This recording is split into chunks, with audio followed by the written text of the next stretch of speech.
Hey guys, it's Tiff. Today I'm going to get my hair done. I'm gonna get highlight slash ombre because someone from a salon reached out to me and she needed a hair model for her portfolio.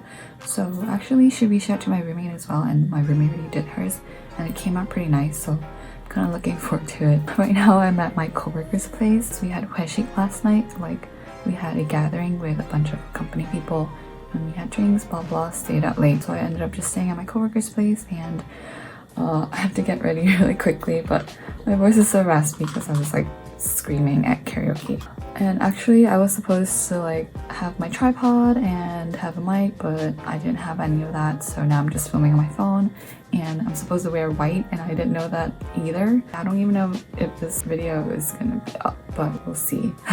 So I'm gonna go get ready and I'll see you guys at the salon.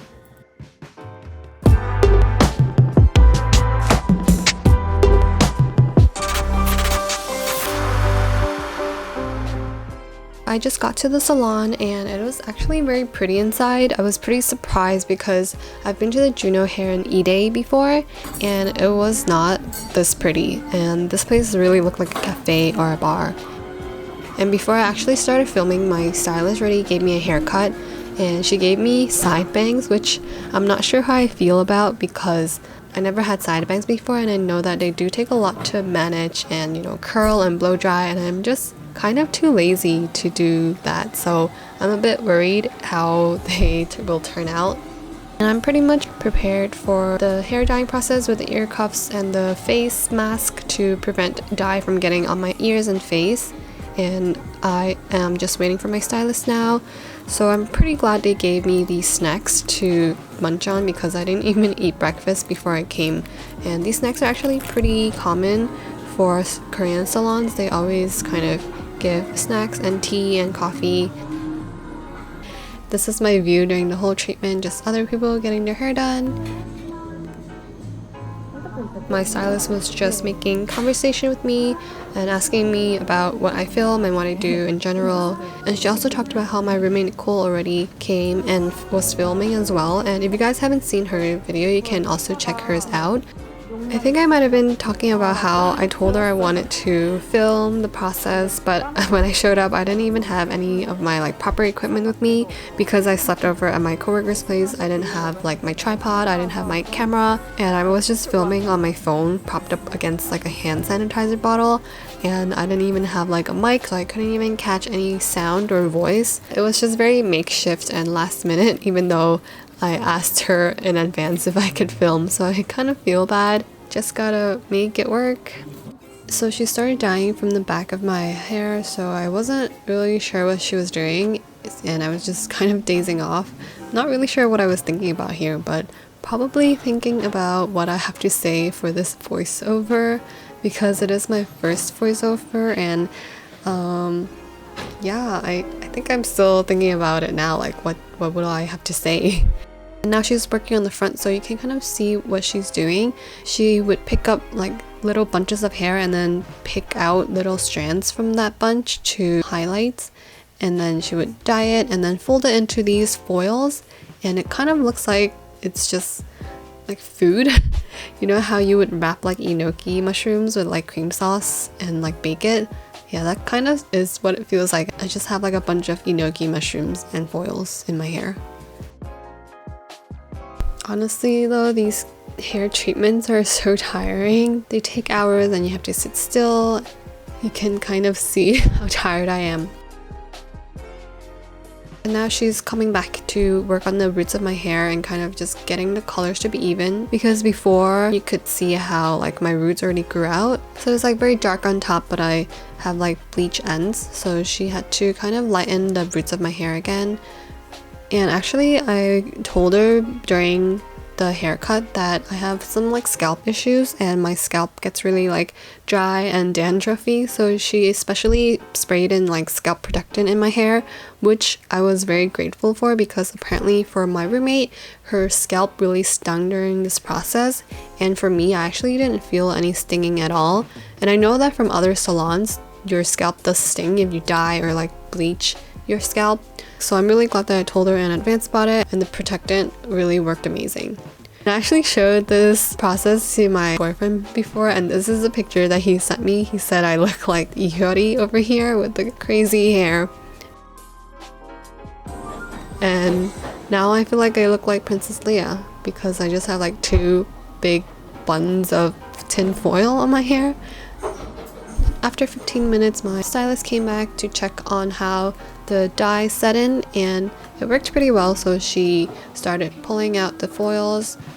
So you can see how the color is a lot lighter now, so I'm guessing she bleached it. Yeah, I really didn't know what she was doing this whole time. This video is really not meant to be educational or like informative, so definitely please don't take it that way. It's really just meant to share my experience at a Korean salon. If you expected this to be informational, yeah, there's like no real information here.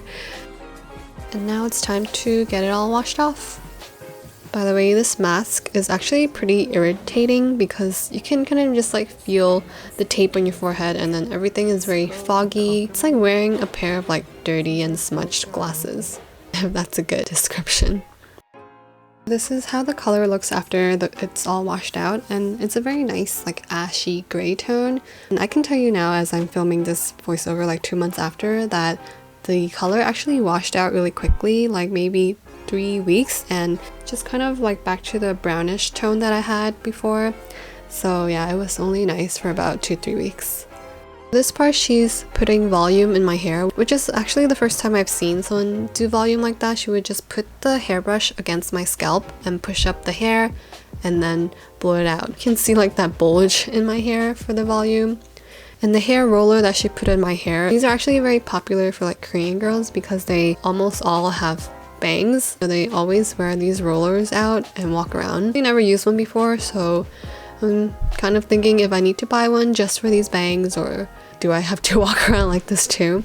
Now she's preparing my hair for the photo shoot later, and I think I forgot to mention this in the beginning, but this is actually kind of a half sponsorship, but not really a sponsorship because I'm not expected to promote her in any way. It's just that she needed some hair models for practicing the ombre or highlighting technique, I guess.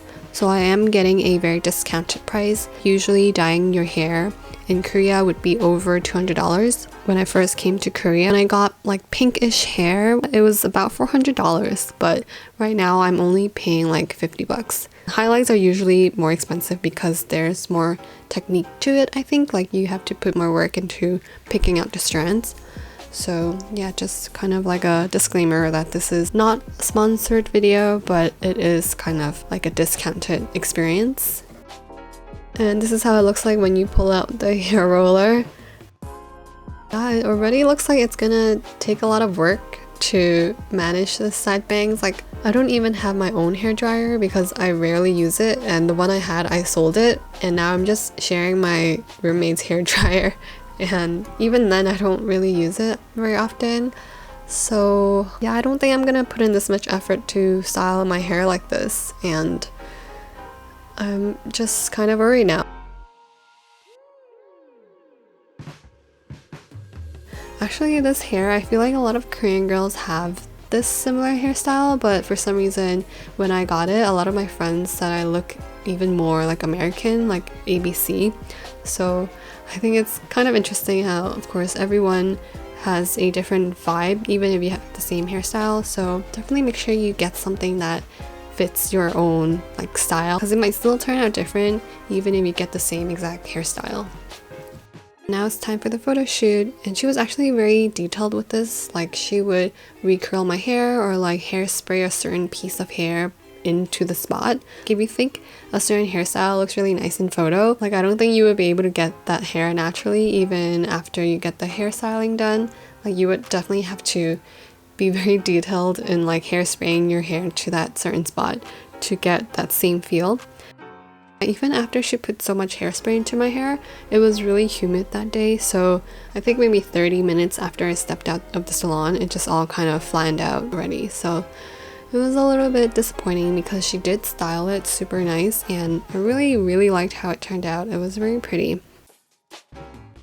So this is actually how the photo turned out, and it's posted on the stylist's Instagram. If you're interested, she is located in Gangnam. this is the end of the whole hair model experience. So I hope this was interesting to anyone that is planning to get their hair done in Korea or just interested in highlighting and ombre. And if you guys have any questions, please leave it in the comments down below. Follow me on Instagram, and I'll see you guys in the next video. Bye! Ended up not buying my own hair roller, and I used my roommate's for that one time, and this is the disaster that came with it. It was just really not what I expected.